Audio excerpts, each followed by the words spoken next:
ताई, मुंबई महापालिका निवडणूक काँग्रेस स्वबळावर लढणार असं रमेश चेन्नीतला जे काँग्रेसचे राष्ट्रीय प्रभारी आहेत त्यांनी वक्तव्य केलेलं आहे आणि हेच वक्तव्य ज्योती गायकवाड यांनी सुद्धा केलंय. कसं पाहता याकडे? मुळामध्ये त्यांच्या पक्षातले ते प्रमुख नेते आहेत आणि त्या पक्षाच्या काही पदाधिकाऱ्यांनी जर त्यांच्याकडे काही मागणी केली असेल तर त्या प्रमुखाला काही निर्णय घ्यावे लागतात आणि जर ते तसे घेत पण असतील तर महाविकास आघाडी म्हणून आम्ही जे सगळे एकत्र झालेलो आहोत याच्यासाठी पक्षप्रमुख म्हणून जे जे आमच्या पक्षाबरोबर आहेत त्याचे सगळे पक्षप्रमुख म्हणून याचा विचार करतील. पण काही म्हणजे एकदमच असं स्पष्टपणे म्हणण्यापेक्षा जर इतर मित्रपक्ष आहेत त्यांच्या नेत्यांनी एकत्र येऊन निर्णय घेऊन नंतर मग असं बोलणं हे उचित नाही का? आता प्रत्येकाच्या विचार करण्याची पद्धत, मांडण्याची पद्धत ती त्यांच्या मांडण्यासाठी दिलेली त्याची घेतलेली स्वायत्ता काय आपण त्याला करू शकतो. आपल्या समोर जो प्रश्न आला किंवा आता त्याला काय उत्तर ते आम्ही आमचं बघू. समन्वयाचा प्रश्नही या निमित्तानं उपस्थित होतोय तर तो दिसतोय, सगळीकडे दिसतोय. तो नुसता महाविकास आघाडीतच नाही, बिहार सगळ्या ह्याच्यात दिसतंय. पण ताई, राज ठाकरे यांना सोबत घेतल्यामुळे कुठेतरी महाविकास आघाडीमध्ये काँग्रेसची कोंडी झाली, कारण तो वैचारिक वाद सुद्धा आहे आणि त्यामुळे काँग्रेस स्वतंत्र लढण्याचा निर्णय घेते असं सुद्धा काही दिवसांपूर्वी हर्षवर्धन सकपाळ यांनी वक्तव्य केलं होतं. हे अडचणीचं ठरतं आणि याचा फायदा जो आहे तो महायुतीला होईल महानगरपालिका निवडणुकीत, असं वाटतं तुम्हाला? आता ह्यांच्या नेत्यांनी बिहारचं एकंदर झालेलं राज बघूनही त्यांना वाटत असेल अशा पद्धतीने जावं तर त्यांना कोणी थांबवू नाही शकत, त्यांचे वरिष्ठ थांबवू शकतात. पण बिहारमध्ये जी परिस्थिती काँग्रेसची बघायला मिळाली होती तर तशीच परिस्थिती महानगरपालिकेमध्ये होऊ नये म्हणून एक वेगळा निर्णय काँग्रेसकडून घेतलाय असं वाटतंय का आणि हा कितपत योग्य वाटतंय तुम्हाला? नाही, मला योग्य आणि अयोग्य म्हणण्यापेक्षा जे निर्णय घेतायत जे पक्षाचे प्रमुख म्हणून त्यांना ते योग्य वाटतंय का हा मोठा प्रश्न आहे आणि काही दिवसात ते योग्य की अयोग्य कळेल. नाही, महाविकास आघाडी म्हणून तुम्ही एकत्र असायला पाहिजे, मात्र ज्या प्रकारे काँग्रेसची एकला चळवळीची भूमिका आहे आणि ती विशेषतः बिहार विधानसभा निवडणूक निकालामध्ये सुपडासा पाहायला मिळाला त्यानंतरची परिस्थिती. म्हणूनच सांगते, एका निकालाच्या आधारे वेगळ्या येणाऱ्या निवडणुकीत एकत्रित राहून लढणं हे जास्त सोयीचं आहे. पण ते जर नसेल तर त्यांचे वरिष्ठ आणि काँग्रेसचे दिल्लीत बसलेले वरिष्ठ या गोष्टीचा आढावा घेतील. राष्ट्रवादी काँग्रेस पार्टीचे जवळपास 15 उमेदवार अजितदादांनी बिहारमध्ये उतरवले होते, मात्र प्रत्येक उमेदवाराची म्हणजे 15 उमेदवारांची डिपॉझिट जप्त झालेली पाहायला मिळते. त्यांची कदाचित ती लिटमस टेस्ट असेल, काय माहिती. तर अमित साटम यांनी मोठं विधान केलंय, ठाकरे डाकू आहेत, त्यांनी मुंबई लुटली, अनेक संपत्त्या लुटल्या असं वक्तव्य केलंय. याला उत्तर कसं? एक मिनिट, ज्याने डाकू म्हटलंय ना त्याला त्याच्या विभागात त्याला काय म्हणतात ते विचारा. दुसऱ्याकडे काय असं हे झाल्यानंतर काय म्हणू शकतो. आणि त्यांच्यात आता कॉन्फिडन्स कौरवांसारखे वाढत चालले, वाटेल तसं मिळत चाललंय, तर कॉन्फिडन्स त्यांचा वाढत चाललाय. त्यामुळे कोणाला डाकू म्हणतील, काय म्हणतील, स्वतःला काय म्हणतायत बघायचंच नाही आपलं वाकून, दुसऱ्याचंच. पण महानगरपालिकेच्या निधीवर डल्ला मारणारे असं देखील उल्लेख केलेला आहे. हो ना, मारणारे.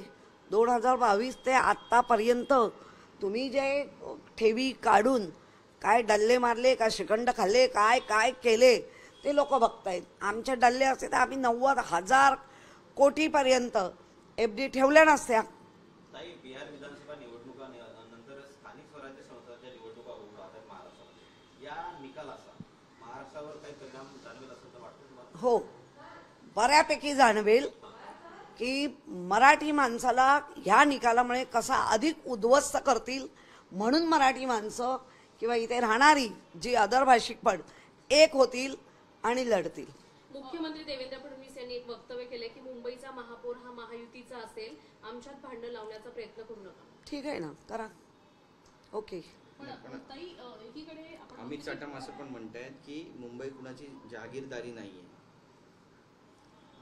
हे जहागीरदारी नाही हे गेली 25 वर्षात कळली नाही. आता जराशी कुठे बेडकी फुगायला लागल्या मोदींच्या जीवावर म्हणून वाटतंय. तर तुमच्याही ह्याची बाची जागीरदारी नाही, ही जागीरदारी मुंबईकरांच्या बाची आहे. मुंबईमध्ये मनसेना आणि भाजपमध्ये बॅनरवर पाहायला मिळालंय ठाकरेंचा सेवक तोच नगरसेवक या बॅनरला आता भाजपने प्रत्युत्तर दिलंय. परिवाराचा नाही तर मुंबईचा सेवक तो नगरसेवक असे असे बॅनर दादरमध्ये लागले. भाजपाला शाब्दिक प्रयोग खूप जमतात. मग काय आम्ही पहारेकरी आहोत, मग आम्ही हे सगळे आम्ही गेल्या 2017 किंवा त्याच्याही आधी सगळे शब्दांचे फवारे कसे उडवायचे आणि ते उडवून सुद्धा मग मात्र परत लालची होऊन स्टँडिंगवाल्याकडे कसं जायचं बसायला ह्याच्याकडे ते आम्हाला सगळं माहिती आहे. पंतप्रधान नरेंद्र मोदी यांनी काँग्रेसवर घणाघाती टीका केली की काँग्रेस मुस्लिम लीगी माओवादी काँग्रेस झाली आहे. काँग्रेसचं येणाऱ्या काळामध्ये मोठं विभाजन होईल. जसं शिवसेना पक्ष फोडला तसं काँग्रेसने नाही, ज्या ती पंतप्रधान हे देशाचे असतात, नंतर ते कोणाच्या पक्षाचे नसतात, पण त्यांचं एकंदर सन्माननीय पंतप्रधानांचं वाक्य हे जास्तीत जास्त BJPला मोटिवेट देण्यासारखं आहे. आणि अशा मोठ्या पदावर बसलेल्या कुठल्याही पंतप्रधानांसारख्या मोठ्या पदावर बसलेल्या व्यक्तींनी किमान असं वाक्य असलेल्या यांना सगळ्यांना संपवण्याची जी वार्ता आहे ती मला वाटतं चुकीची आहे. मिशन 150 असं भाजपने घोषित केलेलं आहे.